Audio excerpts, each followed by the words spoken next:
All right, welcome back to another episode of Beyond the Bar. I am your host, Devon Grogans, here with ruined it on the first take. Here with co-host the Tommy John, and this is the podcast that goes beyond the stage, beyond the X's and O's, and we talk about life and how it pertains to bodybuilding and not just what happens in bodybuilding. So we got a good episode for you guys today. Tommy is less than a week out. We're almost to the point we are counting down hours, and we got some Yeah. Q&As and a physique critique. Wow, I actually made it through everything. There we go. Tommy, how you doing? Good, dude. I'm all good. We increased water quite a bit, so I'm peeing a lot, which is annoying, but necessary evil, right? Yep. And yeah, overall I feel good. Woke up my lowest this morning already. Very dry this morning already. So things should get really crispy here in the next few days, and then we're just continuing to fill out at the same time. Can I show one of these? Oh, Yeah, wait. go Did you ahead. text me those? Or did you send them? I you want them where do you want them? I can send them right now. Let me see. I thought you had sent them to me on Instagram, but maybe not. Yeah, I think I did. Oh, yeah, you did. Okay. Yeah, they're right here. Yeah, you can show Okay, them. cool. Let me share my screen. We'll pull a couple of these up because this is I was blown away. Um, the amount of how many carbs are you at right now? Because the amount of fullness is wild. Not a lot. Yeah, and that's what I didn't think. And I'm looking at No. this and I'm like, how is he like flat but full at the same time? Yeah, yeah. No, not a lot. Not quite a lot yet. All right, here we go. Let me share these pulled up. I'll just pull this one was gnarly. Let me see. There we go. Can you see Yeah. that? Yeah, Yeah, you dude. you got Okay. it up. Yeah, this is a look right here. I'm liking this. Quads are super Appreciate dug it. out. Where's that other one? This one. Definitely churning. Yeah, so we're getting there for sure.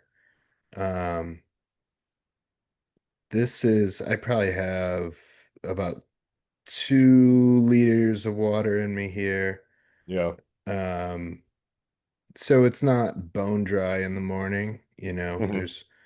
There's one meal and about 2 liters of fluid at that point. So yeah, it's a good look, I think. I think it's my best look, even there. Oh yeah. And we're only gonna get harder and drier over the next, whatever it is, 6 days, whatever it is. Yeah. These look good. Yeah, this one with the quad sweep, just super dry and dug out. That's a good look. Sweet. I love it.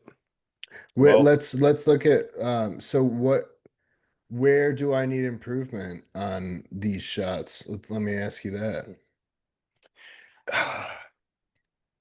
Like where let's critique my physique. okay. Let me look through here a little bit. Man, this is a pretty complete physique. From the side shot, I would say maybe a little bit more. I think it's hard because a lot of it's going to be fullness. So it's hard to say Mm, without kind of seeing that. But like in this shot, I would say a little bit more chest. yep. Oh, Um, of course. Of yeah, course. Yep. a little bit more chest, but again, that could be a fullness thing. You get some more carbs in you and chest fills out, and it could be a completely different look. And then I would say maybe hamstrings, but the quad shot from here and the separation is really good. Calves are looking good. Like the whole arm is the Yeah, the arms came up a lot yeah, over the last 2 years, really.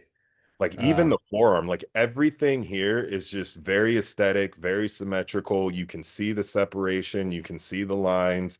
If I had to critique anything from this one shot, it would be a little bit more chest and a little bit more mhm. hamstring. Yeah, I agree. I agree with that. Um, Looking at it from the front,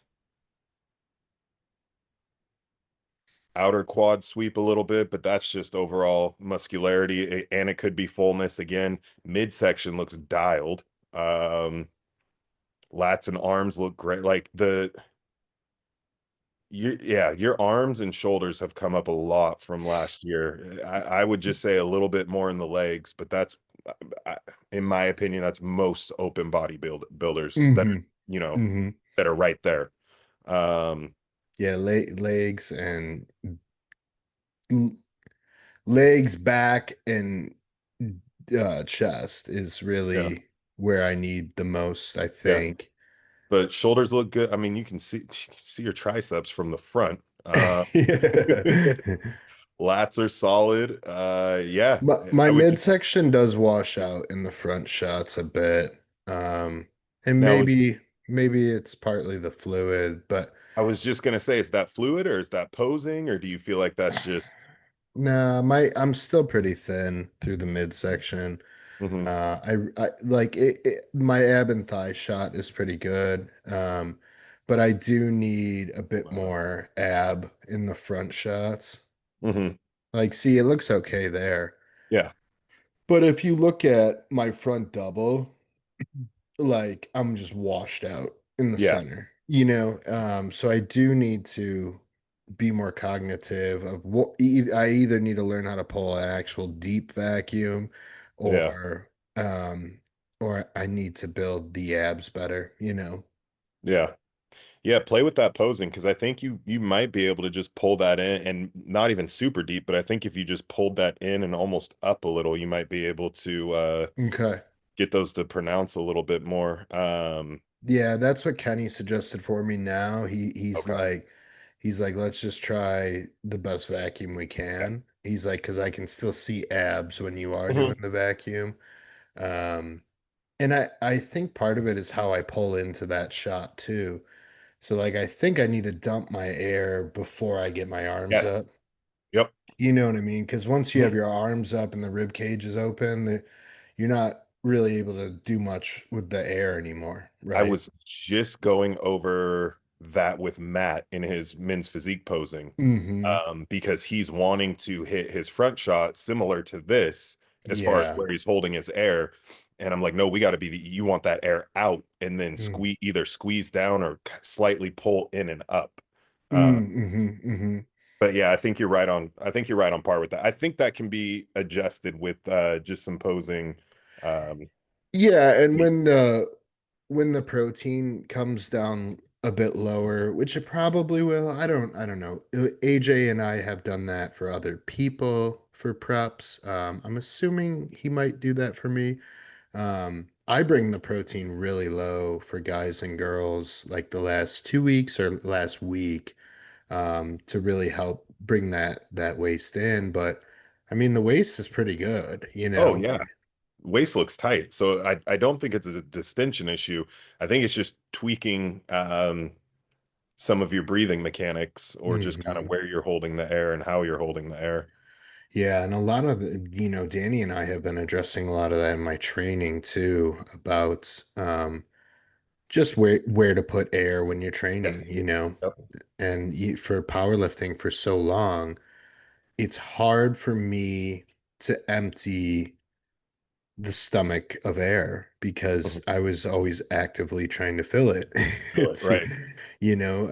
I was always trying to, build that almost the cue that we always use was like make yourself an exercise ball, right? Right. 360 degrees of expansion. Hmm. So breathing into your spinal erectors is normally what I thought of. And then your Right. obliques will inflate. And then obviously the front side will inflate too. But yeah, I always thought about breathing into my low back before I would squat or deadlift or even bench. Makes And sense. now I have to reverse all that. So the other thing is my spinal erectors are so turned up all the time, and just overused that the abs can never really like let go either. Uh, So it's hard for me to get like a squishy stomach. hmm. Like my abs are always actively a little like on, right? Right. So it's hard for me to like shut everything down. So that's another thing Danny and I have been trying to work on is like just trying to get the spinal erectors to let go a bit, instead of being so activated on literally everything I was doing. Every yeah, Yeah, it's gotten better though. It's gotten better. nice. Well, I mean, like I said, I feel like just looking at it and seeing your physique, I think it's just some posing adjustments that I'm sure you'll figure out in the next week. Yeah. But I'm Yeah. excited. Either way, I'm excited. The look is solid. Yeah, I feel really good about it. Like I said, I could get tan tomorrow and go on stage Oh and yeah, I'd be happy with whatever I look like on stage even tomorrow, even with the 8 liters of water I'm drinking today. right. No doubt. Well, we got some really good questions in. Perfect. I was super excited because I put it up short notice. Let me get those pulled up. Cool. I got them all right here. All right. So first one is from M Warren 06. I believe this is one of your clients. What are things that people, I like this one. What are things that people do not take into consideration when they first begin coaching?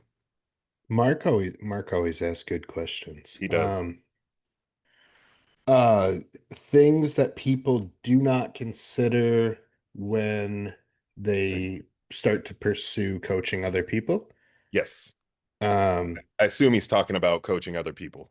yeah, you go ahead. You Yeah. let me hear. You give me two, and I then was I'll gonna say get I got yeah. probably two that jump straight to the front of my mind. One is building rapport. I think that oftentimes it's easy to get into a transactional state as far as you give them your plan, you give them the plan, they check in, you give them an update, and that's the end of it. I think when you build rapport with your clientele, and doesn't mean you have to be best friends, but simple things. Hey, do you have any plans for the weekend? Oh, yeah, me and the kids are going trick or treating or driving up to my mother-in-law's house or whatever the case may be. You get a better understanding of who they are and how Mhm. they operate. And on the flip side of that, I feel like they are far less likely to I don't want to necessarily say keep things from you, but be more honest in when things are going awry in any way, whether they're having a hard time with something, whether, they find something difficult or they missed a meal or they skipped a meal Yeah. or they did whatever. I think having that rapport builds a stronger foundation to where it's like, hey, I messed up doing this week, or hey, whereas somebody else where it's just transactional, cool, here's your update, talk to you next week. You're probably not going to get that. They're probably not going to give you updates as frequent. They might feel afraid to talk to you. So I think building that rapport is key. And I feel like when I first started out, I did just that. It was very transactional. Here's your update. Cool. See you later. My retention rate was very low. Probably every 3 to 6 months, I was cycling Mm. new people. I started building rapport, and it was something I learned very well from Skip. Is every other coach I had did the same thing, or I should say Yeah. previous two coaches. It was, here's your plan, talk to you next Thursday. Skip was like, hey, what do you got going on this week? Oh, I'm taking the kids to baseball. Oh, you like baseball? Who's your favorite team? And we would have this back and forth, and then it really just Yeah. developed a stronger relationship to where I'm like, oh, this guy actually gives a shit not only about like my goals, but why I have my goals. So And I, so so go ahead. part of that, one, I fully agree with you, 100%. Um, your other day job is like digital marketing, right? Yep. And do you deal with customers one-on-one with sales and things like that? Not anymore, but I used to. So a lot of what you do is just transactional. So Hmm. like um, me being in heating and air, I'm in someone's home, so building rapport is, something that was ingrained from me from other careers. Um, so I think that's part of it when you first got into coaching that maybe you weren't that exposed to it, or maybe you only knew what the coaches that you had taught you. It was that right there Yeah. because a lot of my previous jobs required me building rapport. Okay. For some Okay. reason, I did not look at coaching like that. And it was when the switch clicked, it was good. And I apologize. Hopefully you can't hear the lawnmower No, that's we can't. We can't. okay, good. And the difference is like you're just a likable person, so it's easy for your clients to feel comfortable with you. In my opinion, we became really good friends very quickly, Hmm. just because you're a normal guy, right? It sounds bad, but I try to um, be. so like to add to that, man, know what your clients do for work. Like, Hmm. I know what the majority of my clients do Yep. as a day job, and people are like, "Why does that matter?" Well, it matters for a few reasons. One, you just know a bit more about them on a personal level, which is great.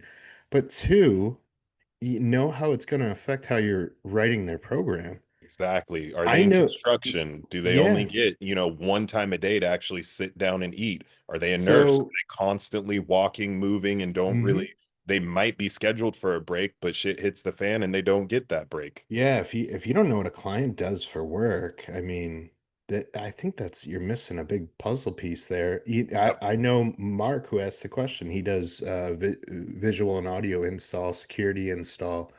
So I know he's on his feet, he's climbing ladders, he's installing low voltage stuff and cameras and surround sound systems, all this type of stuff. Yep. And so like it's important for me to know that. To structure his plan. And it's just important for me to know because I care about him, right? And like, Okay. so yeah, what would be your number two? Your first one is understanding that being a coach is not just sending a transactional plan. Nope. Um, hey, follow this, and then talk to you next week. If you have any questions during the week, I don't want to hear about them, right? It's not that. It's not. So what's your number two? Number two, I'm actually going to go back end more of the admin side. Have your shit together. I see so many coaches that are starting out that don't treat it like a business. They're getting paid 10 different ways, but there's nothing keeping track of any of it. Somebody's paying them Zelle, somebody's paying them Venmo, someone's paying them Cash App. You don't necessarily have to have a CRM or some sort, I recommend having some sort of system that puts everything into one place, but just have a system that works for you. Have a way that you're sending and a process that you're sending things to clients, whether that be Google Docs, whether that be something else, but have a back end process. And if you want it to be a business, treat it like a business. Don't treat it like something you're doing from the trunk of your garage or, the trunk of your car trying to make end-to-end sales when you can. Like treat it Yeah. like a business. Have a process. This is what you do on the intake portion. This is what you do once the plan is created. You should be able to tell me if I ask you, um, hey, what is the process with me getting started with you? It should be a very simple 1, 2, 3, 4. Hey, no problem. I'm going to send you an intake form. Once you fill that out along with payment and it comes back to me within 48 hours, I'm going to have your plan out to you. Then we're going to jump on a call. We're going to walk through that plan, make sure that you're comfortable with it, and then we're off to the races. Every Yep. Friday, you're going to have a check in.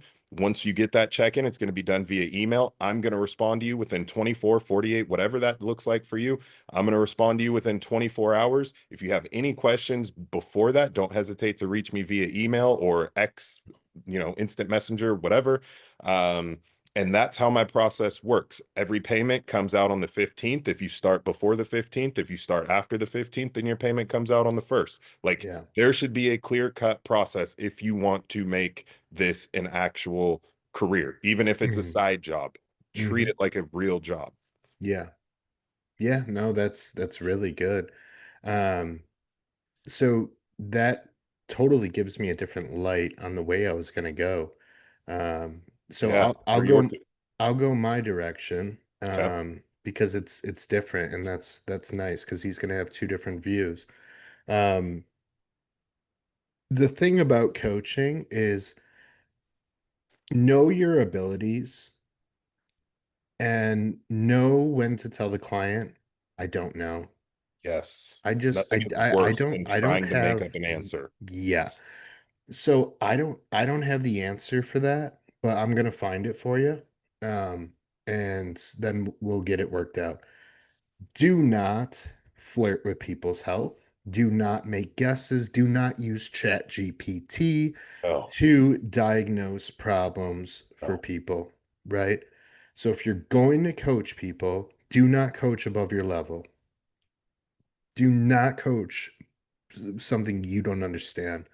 That is terrifying. I get a few people every couple of months that will come to me with some sort of severe gut issue, uh, Sure. SIBO, or whatever the case may be.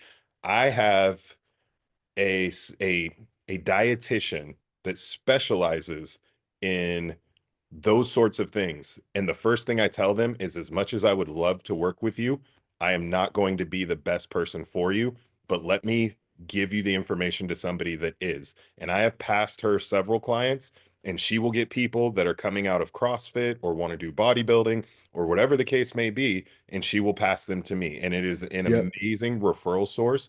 But the amount of respect that people give me when they are ready, like ready to hand me money. When can I get started?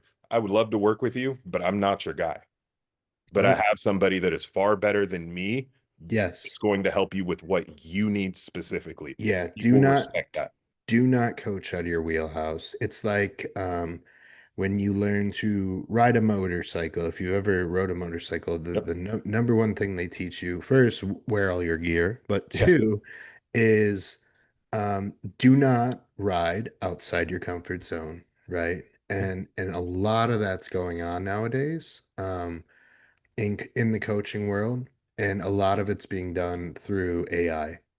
Yeah. So people will send you issues and people are just plugging it into whatever Chat GPT or whichever AI generator, and they're just that's how they're trying to correct people's Yeah. problems, and it's terrifying. So my number one consideration is know who you're coaching, and if it's in your wheelhouse, and if it's not, do not touch it. Yep. Do not touch it. Um, Number two would be, do you really want to coach? Do you really want to do it? Right? Or does it just sound like an easy money grab? Yep. And that's not to insult anyone or anything like that, but um, that's something to consider. Do I actually want to do this, or does it sound like an easy way to make money? Because it's not easy. It's not. The amount of relationships you have to maintain and the amount of emotional stress that comes from specific clients that will cause you fatigue. Um, and you have to start to assess, is it worth the dollar amount, and that may sound like negative and things, but he asked for considerations, and that's one that I would have to toggle with. That's when I did toggle with, Yeah. hey, do I really want to do this? This could ruin my bodybuilding for me, right? Yeah. And so that's why for the longest time I was just helping people for free. I was helping people for free on the side. Um, I didn't ask anyone for money until there were so many people that I couldn't keep up with coaching for free anymore. Yeah. I did the same thing. My Yeah. first handful of clients were all free until I got to the point where I couldn't keep up and I had to start charging people. And And part of it was insecurity, because I don't ever want to get paid for a service unless I know that I truly feel like a professional in Mhm. that realm that deserves to get paid, right? I agree. And I would say, even if you're somebody who might not be comfortable not charging somebody, don't go out and try and charge market rate. And I agree to some extent. There's some people that do well with not charging. I did it for a long time. The issue I found personally is most people didn't adhere because they didn't have anything tying Any them skin to. in the game? Yeah. So go out, if it's $50, $50, great. But don't go out and try and charge what other coaches are charging and you got one or two clients on your roster, maybe. Um, either don't charge somebody is going to do the work, or at least charge a nominal fee, um, just to keep their skin. I had one guy tell me when he started out coaching, he would ask for $150 deposit for 2 months. And if they followed all the plan and everything, he'd give He'd them their give it money back. back. Yeah. Yeah. And then he would continue charging or, coaching them at no cost. So figure out something that works for you, but don't charge market value and you're not a market value coach. I think that's kind of a good idea for beginning coaches. Yeah. Like, hey, 200 bucks for 3 months. And um, if you follow this plan and you set like maybe a measurable goal, like a quantified goal, let's say it's, hey, lose 15 pounds or, something generic is fine. If you lose 15 pounds, I'll give you your money back. Yeah. I'd even go as far as to just say, if you don't miss a check-in, don't Sure, make, that's fine too. because then at that point, they're at least doing the work. Some people may lose 15 pounds, some people may lose 12, but recomp a little bit and look better. But Yeah, but the thing is, if they disappear, you get their 200 bucks and that's on exactly. them, you Yep. know. So you offered to coach them at no cost, and they disappear and well, okay. Make that very clear that if you miss a check-in, like you said, I like that Mhm. one. My rule is 3 check-ins and you're gone. Yeah. You miss 3 check-ins, you're gone, no money back. Yep. I don't care if you paid for an entire year. I really don't.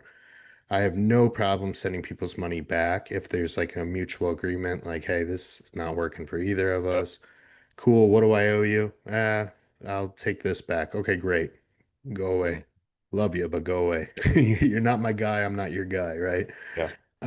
So yeah, I think that's actually a really, really good idea for beginning coaches.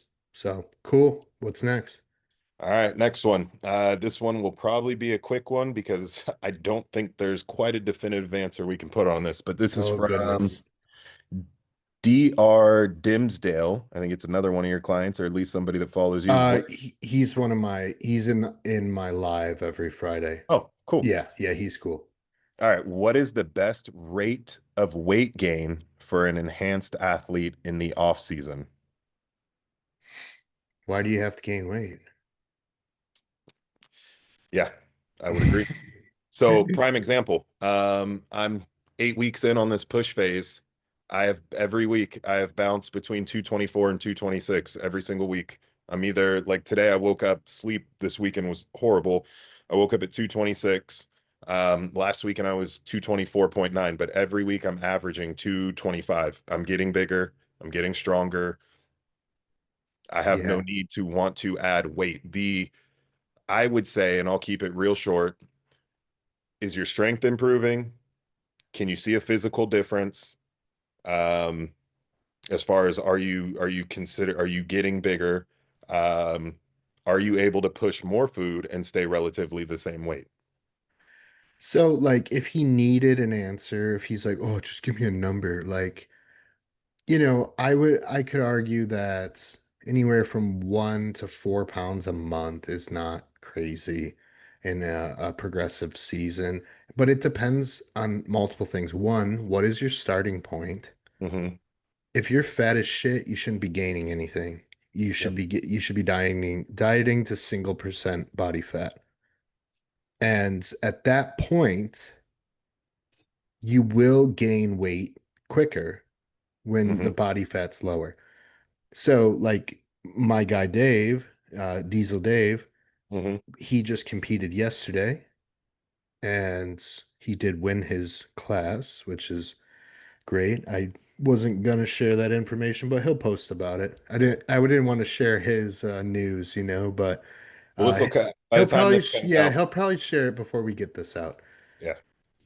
So his next few weeks, he's going to put on some poundage, and it's going to be quite rapid. That's his off season. So, Hmm. like, it depends on the phase. He's lean as shit right now. I fed him last night after his show, just all clean shit, because that's how Dave rolls. Yeah. And he woke up a pound lighter and tighter. And I'm like, okay. So, but over the next 2 months, yeah, we could probably put 15, 20 pounds on him. That's not an exaggeration. And it won't be shit, And I was just gonna say, to that point, if we had to just cover this in one kind of short sentence or short answer, I would say as much weight as you can put on before you start losing lines. Yeah. Hmm. If that's Yeah. 5 pounds and your body composition's still great, good. If it's 10 pounds and you're starting to get washed out, lines are going away, you're getting noticeably soft, stop there. Yeah, weight is just it's such a I just don't love talking about the weight number at all.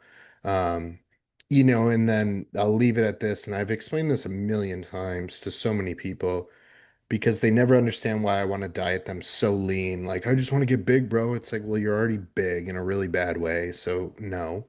Um, you want if you want to clean a room properly and it's never been cleaned, AKA, you come to me, you've been yo-yo dieting, pushing, cutting for the last 3 years, and you've gotten literally nowhere. You need to go into that room and empty it. Yep. Take everything out of it. Start from scratch. Donate the stuff you don't use anymore. Paint the walls. Put new carpet down. Put new hardwood floor down, whatever you prefer. Put new furniture in there. Organize it. Put in the stuff you need. Make it livable. That means get all the fat off you. The first time you want to get big, bro, you have to get lean. You have to start from scratch, and it's going to be miserable. You're going to feel skinny. You're probably going to weigh less than you did in high school. You're going to cry about it. It's fine. You're fat. You need to get it off. And now we can make huge gains in muscle accrual because of the ratio, right? If your ceiling's here, which I call 15, 16% in a male, no male should get over 15 to 16% body fat ever. So if that's the ceiling, you want to start down here, right? So then we have Yep. a longer, what people call runway. And here's what happens down here, from here to here, the ratio is favorable in muscle accrual. And then from here to here, it starts to kind of go 1 to 1 with muscle accrual to fat accrual. And then the ratio flips once you're above, let's say 12, 13%. Now you're starting to accrue fat faster than Yep. tissue. And that's why I put that ceiling at 15, 17, depending on how you hold the fat. And I won't drag it on because I've explained it a million times, and so have other really brilliant people. So it's um, the down below 12 is favorable ratios for muscle accrual versus fat accrual. Above 12, it starts to kind of level off slash flip. And then above 15, 16, you're gaining much more fat than you are muscle. Right. So that's the rate of gain. It's going to depend on which part of that slide you're on, right? If you're going from 5% to 10%, that rate of gain in pounds, because that's what he asked, Yeah. could be significantly larger in increments, right? It could be Hmm. 2, 3, 4, 5, 6, 7 pounds. Who knows? Who knows? It depends on so many things, right? Yeah. But yeah, that's my soapbox that I'll get off. No, it's a good answer. Okay, this one will this should be pretty quick and easy. This Perfect. one is also from Dr. Dimsdale. On a quad focused day, should leg extension always, I hate using exacts, but should leg extensions always come after pendulum slash hack squats? What are your thoughts? No. Why? Same. I actually prefer doing them I before would do them first. Yes, for I a couple would. of reasons. Yeah, one, it warms up my low back and it warms up my legs. And two, if I can put more effort into a leg extension and be less exhausted than if I put it into a hack squat and be more exhausted. Now I'm not able to get as much out of using it as a secondary rather than using it in the first place. My compounds are generally later in my workout. My Hmm. big for legs, my big compound movements are generally at least two, three levels down from the pyramid, right?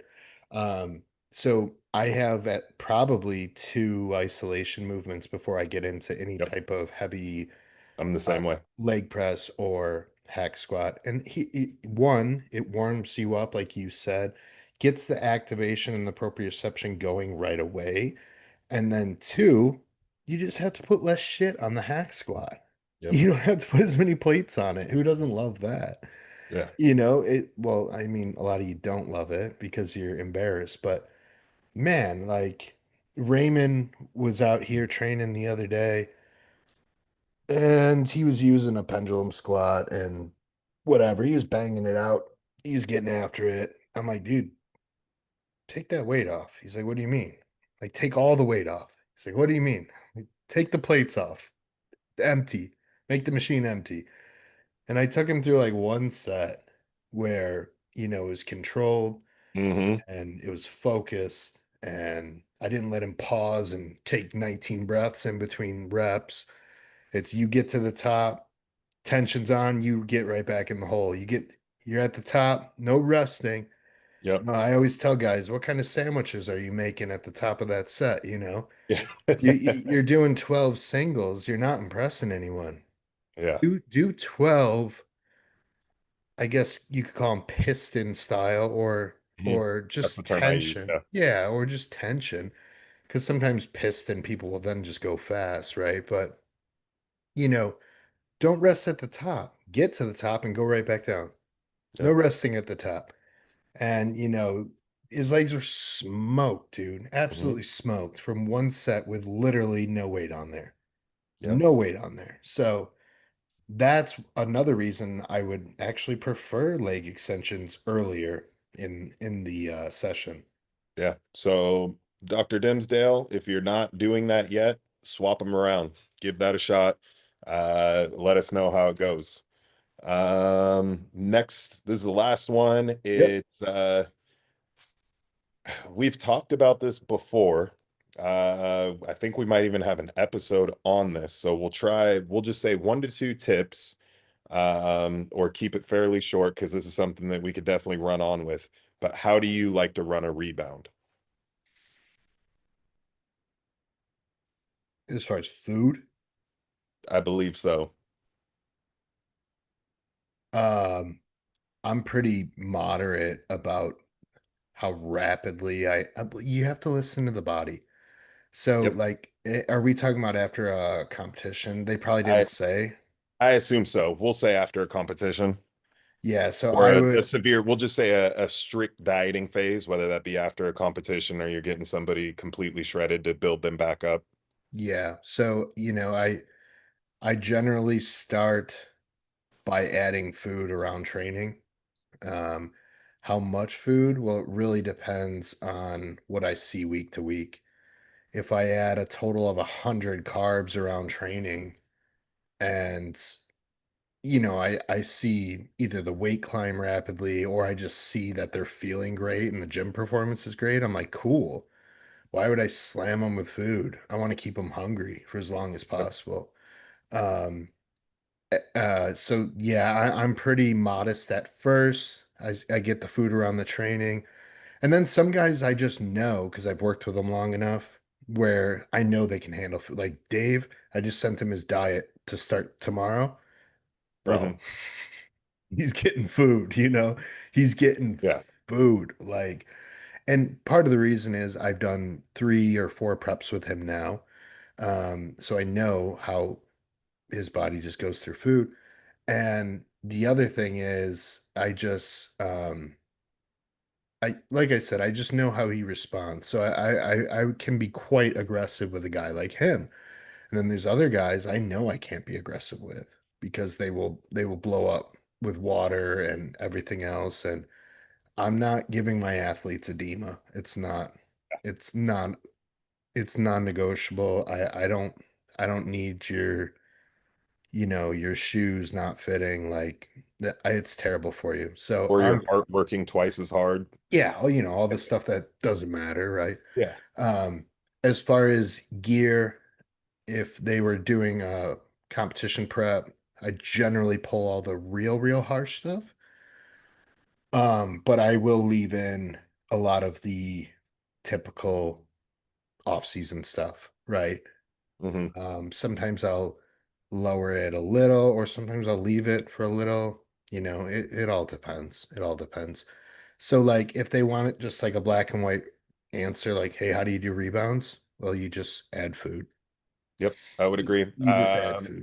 Yeah. Add food, start adding a little bit of cardio back in my opinion, and then Hmm. just week to week, depending on how much your body can handle, an extra 50 to 100 grams of carbs a week. Sure. Yeah. Something minimal. You should see very little. And when I say very little, we're talking maybe 1 to 2 pounds of weight gain, which if you do, for me, I'm not adding any more food. If weight holds the same, then we might add a little bit more.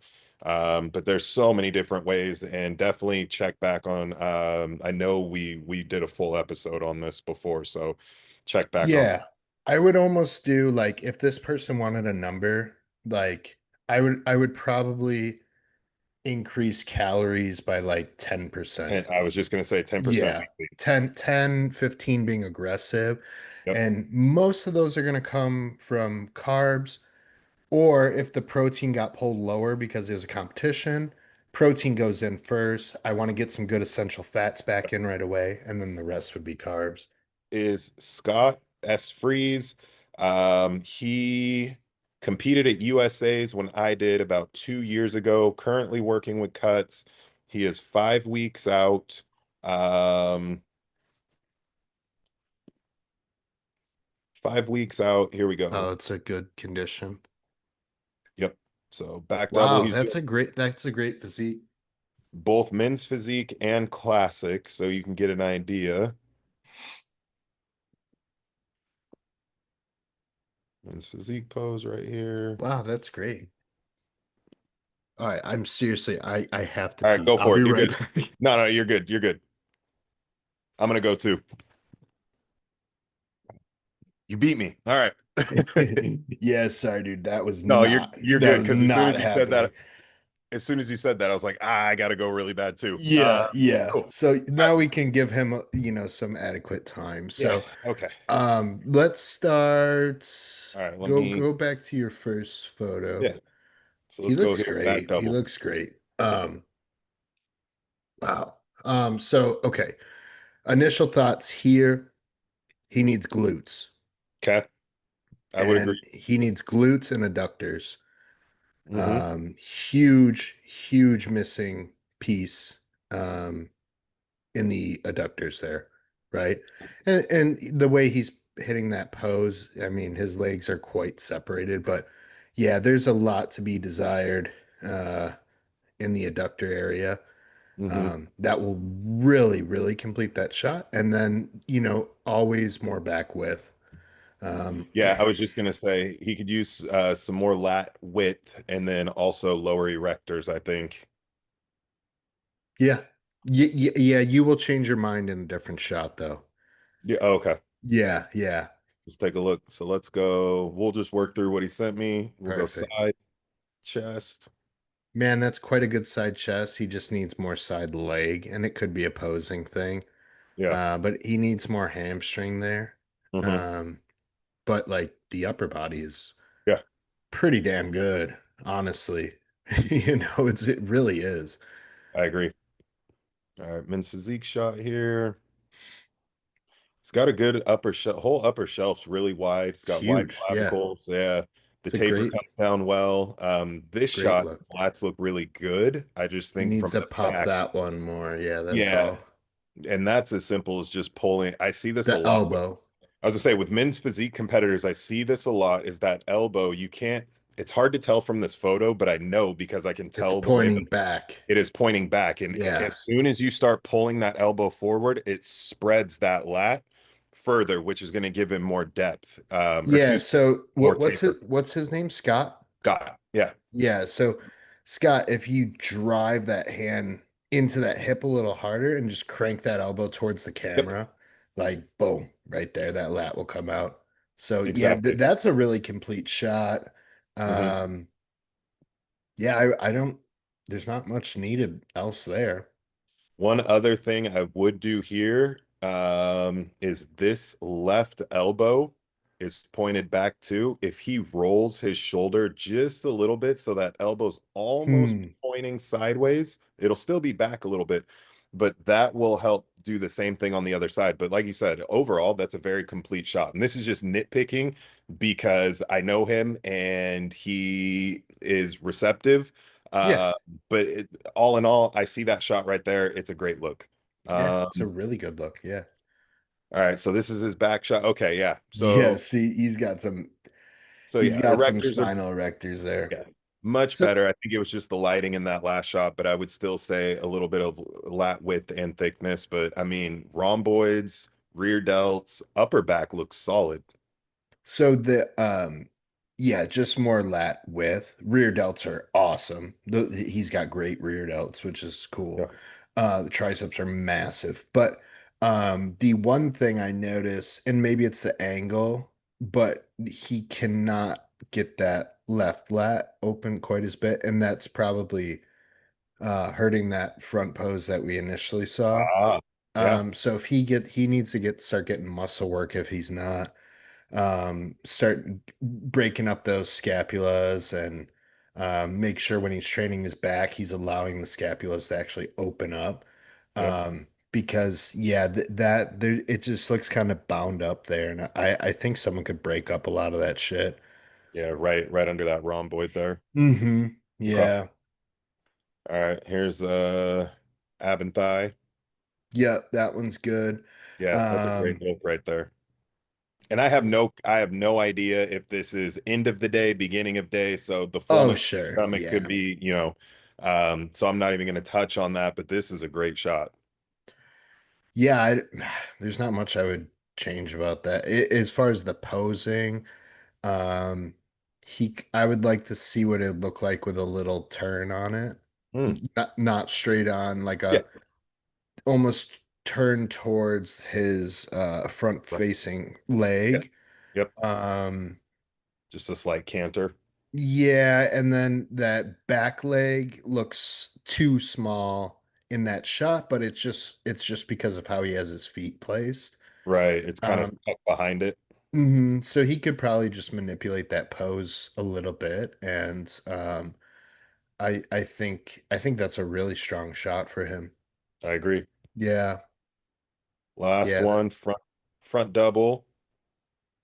Yeah, but I don't like the feet like I that. was You going to said say I would like to see his feet side by side. I think it would hmm really show off the size of his legs a lot better because I agree on similar to the last one is I feel like that back leg is being robbed of its true size just simply based on placement. yeah. Yeah, and you can kind of see the lat thing going on again. And the reason I can point that out is because I have that issue too, where one opens more than the other. Yeah. Um, and that like, dude, as far as actual physique, yeah, maybe a little more leg sweep, maybe. Um, but like as far as that's a really good shot. Chest looks a little Yeah. flat, but it's the camera angle. Yeah. Elbows need to be a little bit higher as far as posing.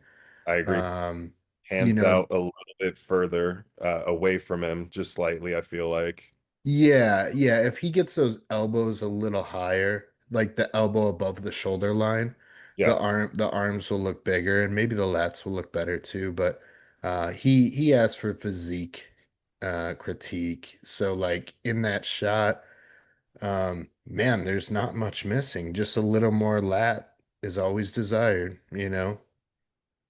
Yeah, and he's a guy that's been in the mix every time. Like I said, USA's, I think he placed top five, top eight, somewhere in there. And then Crazy. Yeah, I could um, see it. He's got a last last year he did Universe, and I don't remember where he placed. I should have asked him, but I know it wasn't too bad. So I think for him, it's not quite a matter of if, but when, and especially now that he's back with cuts, or with cuts, it looks like they're making some really solid improvements over last season. So um, do they do posing with their guys?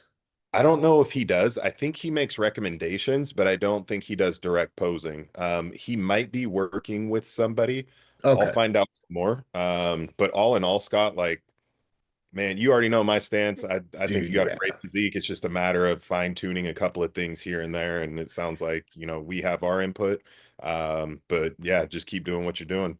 Yeah, if you're not getting muscle work done minimum once a month, Oh, minimum once a month, and then look into if you don't have a posing coach, look into one. yeah. And I think there's little tiny tweaks that could, man, really make that physique pop because it's a great physique. It's a great physique. Adductors are a must. In that back double, his adductors are missing completely. That's my only knock on it. And honestly, glutes, as dumb Yeah. as it sounds, he needs bigger glutes.